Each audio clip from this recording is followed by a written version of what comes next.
Hello, folks. Welcome back to the Redeemed Marriage Podcast. This is Rusty and Heather Bryant. We have a very special day today because it is our anniversary. The anniversary. Oh, wait, where's the button? I don't know. Don't Can I push try it. But see, the problem is if you push it, it doesn't go. Oh, okay. Whoa. I think that's what... I think that's what the button does. Woo. We don't edit, and we're not going to. We're just whatever. It's our 29th anniversary. Yeah, it is. We have been celebrating all weekend, but just chill. Like nothing major planned. Mm-mm. We thought about it. We thought about taking all the stuff we learned at our romantic series that we did. And then we were like, you know what? We're never at home.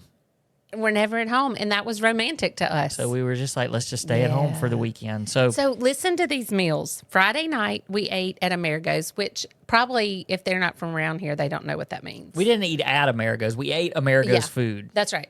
Ate Amerigo's food, which is Italian, yummy Italian, for my nephew's 25th birthday. So we went over to my sister's house, and Nathan turned 25 years old, and we celebrated with that. But we just kind of counted that as part of our celebration, too. Oh, yeah. So kick things off. That was the appetizer. That's right. Kick things off. First course. Mm-hmm. So then last night, Rusty took me to Ely's, which, again, y'all don't know what that is, but it's a fancy schmancy steakhouse in our area. Yeah, it's one of those restaurants you go to like once a year. That's right. Anniversary, maybe a birthday. Maybe a birthday, something like that. Mm-hmm. And I got a filet. It was so good. But we had an appetizer, we had a meal, we had dessert, like we had all the things, salad, all the courses. Then today is our actual anniversary. So after church, Rusty said, you know what? Why don't we go eat at our favorite Mexican restaurant? So we went to Sombra, and it was yummy too. We had fajitas. It's not, I mean, people have this idea of Mexican restaurant. It's like a kind of an upscale Mexican. No, I mean, not upscale. It's fancy. It's a fancier one. It is a fancier one. It's a little different than just like the 6 Mexican restaurants That's that right. are in our little tiny community. We love them all. That's right. I mean, we love them all. But this was one, we took a little drive for that one. Yeah. And it was so fun. So we've had a wonderful time celebrating our anniversary. Got to worship this morning. I mean, it's not often that your anniversary falls on a Sunday. Yeah, and then it's so great that we didn't have anything, no responsibilities. I wasn't singing today. We didn't have responsibilities after church. We literally stayed and just talked to people That we don't get to talk to very often. Yep, had a really dear friends that were here from Virginia we got to see. That was crazy. Yeah. And we didn't even know they were coming. So, yeah, it was And great. he gave me coffee. Yeah. I don't think he knew it was our anniversary, but that was still such a sweet anniversary Great present. anniversary present. So, okay, we've talked enough about our anniversary, so we're just going to continue talking about our anniversary. That's right. It just feels natural to talk about that today, Well, right? yes, we should. And we did post something this morning on social media about it being our anniversary. And so thank you to all of the great comments and just people encouraging us. And I mean, like we read all of them because we want to be able to respond when we need to respond appropriately, but we gained so much encouragement from you guys. And for those of you that just, reach out and just share something personal about how you're thankful for our anniversary because it means that we're still together and that it has allowed us the opportunity to share our story, which in turn has brought hope to you and your marriage. And that's what it's all about. And maybe we should have done a podcast on that. We've been kind of wrestling with that a little bit, just how, like, that's our whole point of this. It's not to shine light on us or our story, but to shine light on God's redemptive work and what he can do in and through marriages. And so it's a really hard balance that we have to master, in that we want to promote our story because it gives people hope And there's so many people who suffer with this in silence. And there's not that much out there material that gives people hope. And so we want to put that out there. But there's a balance between that and not promoting ourselves. And that's what we've kind of been wrestling with over the past week or so, and just talking a lot about, because we want people, and y'all have heard me say this a ton, and if you haven't, it is the absolute core of what we do, is we want people to see Jesus. We don't want them to see us. But because God worked such a miracle in our story, we have to tell our story so the miracle can be seen. And but we want him to get the glory for that. And so that's kind of been heavy on my heart the past week or so, which I've shared with you. And it's been heavy on your heart too, because I shared it with you.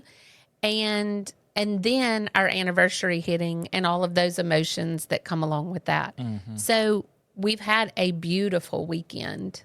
I wouldn't change a thing, but we've also walked through some hard, and then come out on the other side of that with a renewed strength and a renewed hope and a renewed just fire under us for what God's called us to do. You know, we listened to a sermon, actually one of our kids sent it to us, and we listened to it. You just listened to it, I think, yesterday. I listened to it maybe a week or so ago after it was preached, but it was basically about the story of Ananias in the Bible, when Saul was blinded, and God called Ananias to go and basically lay hands on him and heal him. And that was the only time he was mentioned in the Bible. It was like 6 verses or something. Yeah. And it was talking just about how we need to be okay with being like secondary characters. And, you know, obviously Saul went on to become Paul, who went on to be a primary character in the Bible. Right. But because... and took the word of Jesus to the nations. Right, exactly. And all the books that are his letters, and, you know, that we're still reading and learning and being encouraged from. But it was because Ananias was willing to be used in whatever way, and he didn't want to. And that was the thing. He was like, wait, this is the guy that's been killing people that are believers. And he's like, I don't know that I want to go and help this guy out. But he was obedient. And I just feel like that, you know, I've had a lot of people recently that have asked about our marriage ministry, and have kind of, and even you know, where do you see this going? What do you know, what's the next step? What else are we going to offer? That kind of thing. And I don't know. I just sort of feel like everything we've done has just been, you know, one step at a time and one step of faith. And if that means that we're being Ananias for a season, then we're Ananias for a season. If that means that we're Paul for a season, then we're Paul for a season. But, you know, whatever God calls us to do, that's what I want to be faithful to do. And, you know, one of the things he said in his sermon that was so powerful for me is he said, whether you are an Ananias or a Paul, whatever season you're in, you just need to be ready to nail your lines. And that's where I want to be. It's not that I need to be the most popular, you know, sought out marriage ministry, or doing this many coaching sessions or this many retreats or this. It's just whatever I'm called to do, I want to nail what he's telling me to do. And that takes being so in tune with him instead of what our desires are. yeah. So, Yeah, and I think it's important to mention this. I don't know if people follow us. You know, we're kind of spread across all the different social media channels, and of course we have stuff on YouTube, and you know, I mean, even join the whole TikTok craze, and Instagram and Facebook, and then of course we have the podcast, and And our website's unbelievable. If you've never been to our website, theredeemedmarriage.com. Yeah, it was the let me give a shout out to our web guy. You're listening. Yeah. So we had an interview with a higher up, somebody who's really good in that world. And he said, "Yeah, man, I was checking out y'all's website, and whoever does y'all's website is really good." Like, he went on and on about how just kept professional. on. Yeah. Like, it wasn't just like, oh, I got, because when he first started talking, he said, I know way more about y'all Yeah. than y'all do about me because I've done my research. He said, Yeah. I went to your website, I watched videos on there. Which is amazing, by the way. Yeah, And just went then on he just and on. kept going. It wasn't just like a side note. Then it was Yeah. like, I mean, most ministries just have very little information, he said, but it had so much information. It was so well presented. Yeah. And he said I could get anything I needed from there. I was like, oh, Yeah, you did. yeah, we got that guy. Yeah, we do. We have that guy. If you need a guy, we know a guy. That's so right. Just tell us. Let us know. Okay, where was I going with that? Sorry. I was just talking about all of our different, so Platforms. that's theredeemedmarriage.com. But I think that, we do that, and this is a conversation we had today about, we don't necessarily need to be in the spotlight or want to be in the spotlight, but I think this world that we're living in, it requires us to be relevant and to be seen in order for people to see and hear our message, because it's so hard now to market and advertise. And so it really is just, hey, we're just taking an extension of our life and we're just kind of throwing it out there so that people can go, oh, hey, what is it that they're, what is the message that they're trying to share? And so I want other people to know too that that part of our life is so, we don't script, we don't.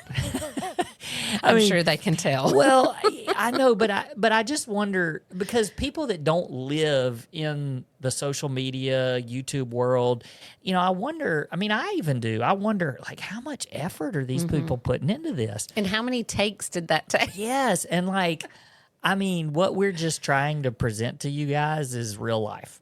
And we have somebody that helps us with ideas and social media stuff, and she'll call us or text us and say, hey, why don't y'all do this? And I'm telling you, we'll record it. And most of the time it takes us 5 to 10 minutes. And then we upload it into a folder and there it goes. One of my friends texted and said, okay, I have to know, how many takes did it take for the Brigatti pull? And I was like, 1. Yeah. Literally 1. Like, he just said, please don't hit your head. We Let's didn't go. even change clothes.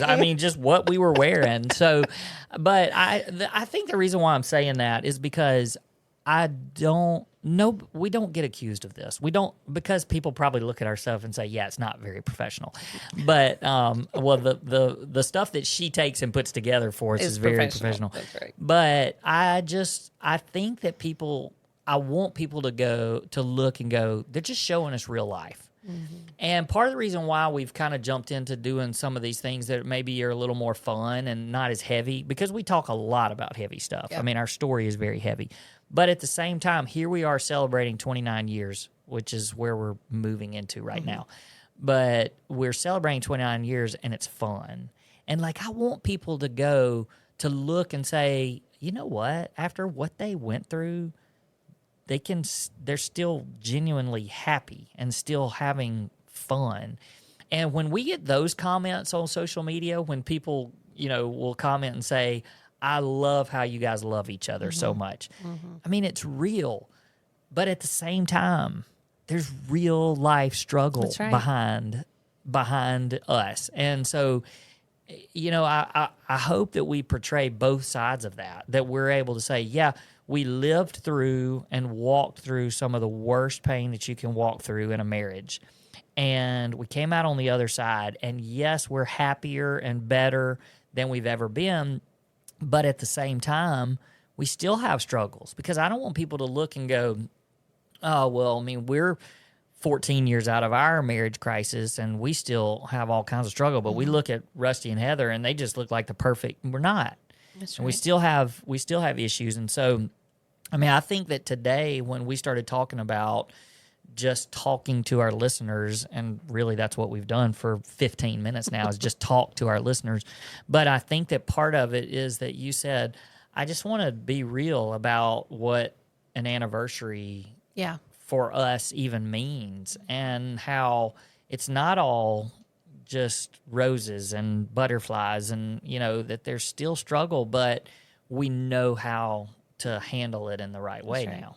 Well, and we hear people will come to us and say, when does the trust get back? When are you happy again? When does it start hurting so bad? When did the triggers go away? Stop hurting so bad. You said Oh, start sorry. hurting. Well, sorry. When does it stop hurting so bad? Like all of these questions. And when we say we still deal with some of that, there's a collective, because people just want to know when the pain's going to end. Like we want this to go away. We just want it to go away. Tell us that it goes That's away. Right. That's right.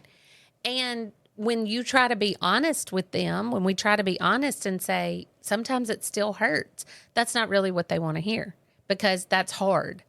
But what I need for people to hear is that even though we still have some really hard moments, there is such joy and blessing and grace and just an abundance of love in our marriage now that wasn't even there before. And so, like, even with the hard moments, I wouldn't go back to where we were pre-infidelity, because even though we didn't have quote, quote, trouble, we still, we aren't passionately in love with each other like we are now, because we fell so hard in love through the hard. Mm-hmm. So, even when you hear, oh, we still have trouble, we do, but we know so quickly how to talk ourselves through it, lean into the Lord because of things that we've learned. And we're like, okay, we're moving past that because we deal with it well and are able to do it quickly. Mm-hmm. And I think that that's what I want people to hear, that when you hear, yeah, we still have triggers. Yeah. It still hurts sometimes, but we know how to walk through it, and we get through it much quicker than we did, even 10 years and more ago. Mm-hmm. And I think even sometimes it can, our story, and then the way that we're constantly sharing our story, and we're also speaking into other people, and we're giving so many tools, and we're speaking to them about why things happen the way, why are you reacting this way, and why you should react this way, and what it's a little bit, we're kind of in the psyche of it all. Mm-hmm. And sometimes I think that can make our situation even a little bit harder, because if we have any sort of flare up, or if there's any sort of a disagreement, or even if there's a trigger of some sort, I feel like it causes us, we're always looking at it through this lens. First of all, we're looking at through the lens of infidelity and what happened to us. Mm-hmm. So everything kind of is looking through that. And so it's never just like a normal marriage problem. And we tell people, we tell marriages that mm-hmm. all the time. Yeah. That, some of the things that you're dealing with, you would be dealing with them anyway, mm-hmm. even if this trauma hadn't happened in your marriage. But now you're just looking at it through that lens. Which makes it worse. Makes it worse, and it makes it harder. Mm-hmm. And so we're looking at it through that lens. But then I think that we're also constantly looking at our stuff through, well, what caused that? What's the root of that? Like we're so ingrained into it. And so a lot of times I think it makes our stuff really deep. We talk about spiritual warfare a lot because mm-hmm. we understand it so much better now. And so sometimes that can make even our stuff even harder. But I think the point of it is just like what you said. We still have those struggles, but we know how to move past them in a healthy and really quick way. Sure. You just don't dwell on things for a long time. Right. And we don't, hurt feelings happen for a very short amount of time too. It's kind of like, all right, we're mature enough, we can handle this. You can handle it, and you can be mature enough to own it. Like, yeah, I did that. Yeah. That the way I said that, I can see how you took it that way. Instead of just saying, well, I mean, you just took it that way. That's on you. But I can say, yeah, I said that in a way where I can see how it triggered you, or I can see how it was a reminder of who I used to be. And not just, well, that's on you for hearing it that way, you know? So it's just kind of a back and forth of owning your stuff, but then also, being willing to give grace where there needs to be grace. So I just wanted to, and I don't know if this is where you were going or not, but what I thought is I just kind of wanted to be real about what I was struggling with over the past week, with it being our anniversary, and then how good God is to bring truth into my fears and my doubts, because I was looking for him. I was, asking God to speak into those things. So I think it started several days ago when I did listen to that sermon that you were talking about, and how, just being the character that God calls you to be, and me not wanting to create a character that he didn't have for me, or to try to be less than a character than he wanted me to be. And so I battle, especially around our anniversary time. For those of you who don't know, our anniversary is late July, so it's the 27th. So when we're recording this, that's today. And then confession came out in August. So what that tells you, if you know our story, is I was literally in the midst of my affair 14 years ago during our anniversary. And so that's triggering. I know it is for you. And it's also triggering for me because of the shame and guilt. And so I battle shame and guilt a lot. And, people can probably hear me talk, and, people who come to me for marriage advice and that I've met one-on-one with this summer are probably thinking, seriously, like you still battle that? And I do. I do. I battle the fact that A, that I allowed it to happen, and B, that God could even use me. Like it's like, who are you that you allowed that to happen and that you went down that path? And then also, who are you to think God can use you after that? And those are two of my big struggles. And then the one that the world constantly yells at me is what other people think about me. And, we tell our story a lot. I usually defer to you because I cry through our story in telling it. But every time I either tell it or I listen to you tell it, it's like, how? And it's not just a mystery, it's painful. It's, how did I allow myself to get there? And then knowing that there are people who still talk about me and think about me a certain way.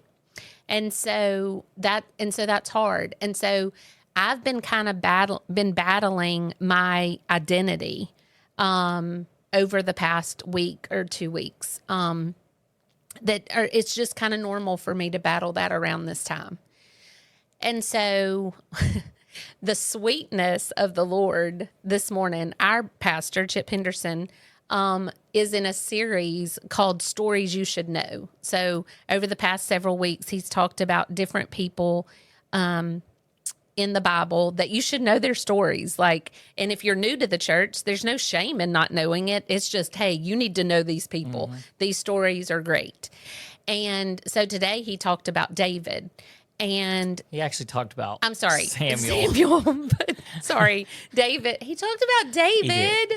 He did. But the story, but it was Samuel, but it was Samuel's anointing. My part was David. Okay, you take whatever the Holy Spirit, however he spoke to you. But I just know when it started, the big words Samuel went up on the screen. Well, and not only that, but if Chip happens to be listening, he's going to be going, Okay, she didn't get what I was talking No, about. he definitely talked about David because it was when Samuel anointed David as king. That's right. That was the story. That was the story that you should know.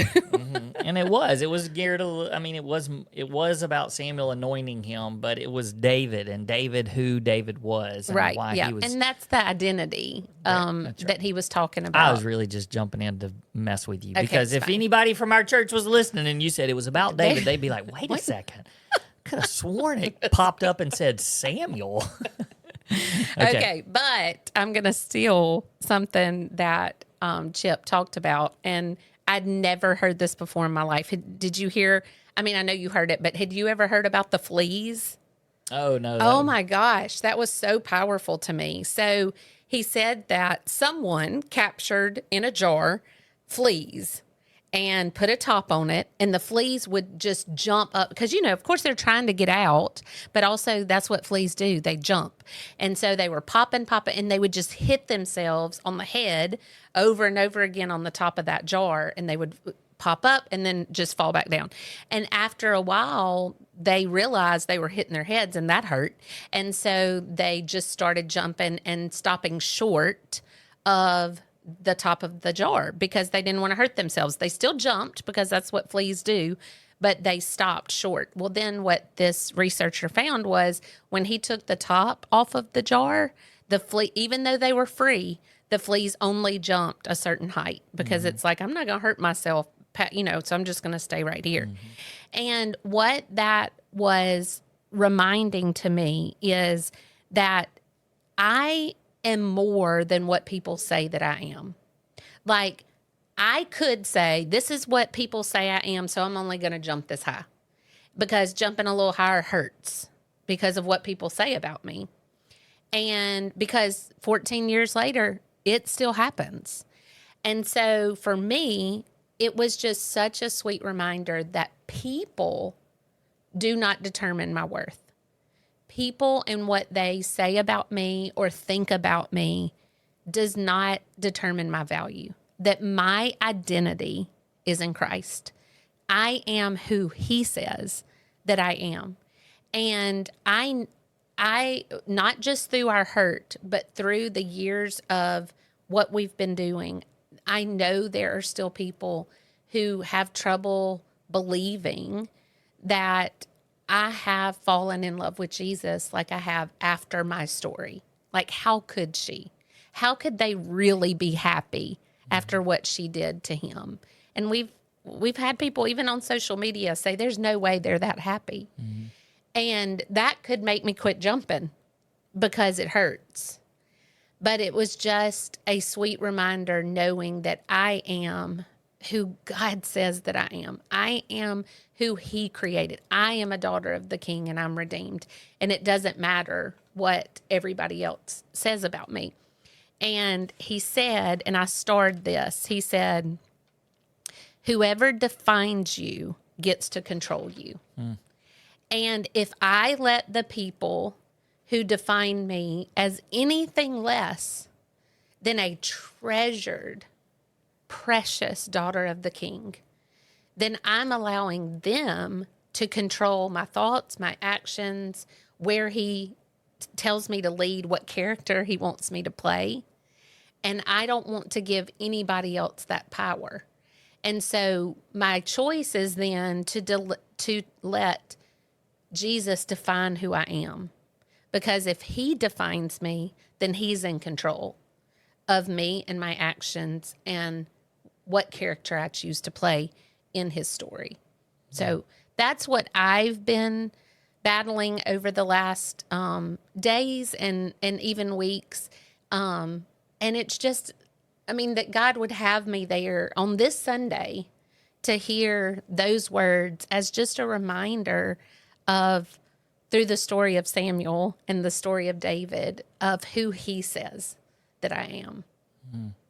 I'm not adding anything. So Why? If you want to say anything, this is your chance. No, you had triggers and such. Nope. That's where we need to shut it off today. Okay. So, no, that's a great word. And I think that there's people out there that need to hear that. And so I don't want to muddy the water with anything else. So, yeah, there you go. It took us a minute to get there, but we got there. So hopefully you hung on and you got to hear that word, and hopefully it encourages you. Hey, if you listen to this podcast, whether it's on YouTube, Spotify, Apple, iTunes, however you listen to it, please hit the like or follow or subscribe button, whatever your platform does and however they call it. And we'd love for you to give us a rating and a review, but just make sure that you're following along, because here's one thing that I did want to point out. It's our anniversary, and it's so important to us that we're recording this and that we share every week with our listeners. So important that we didn't even take off our anniversary. And so that's not tooting our horn. That's just saying that you guys are important to us. And so if you have received any sort of value and blessing from our podcast, we'd love for you to share it with other people, because that helps us get the message out to others that need to hear it. All right. We'll see you guys next time. Peace. Peace.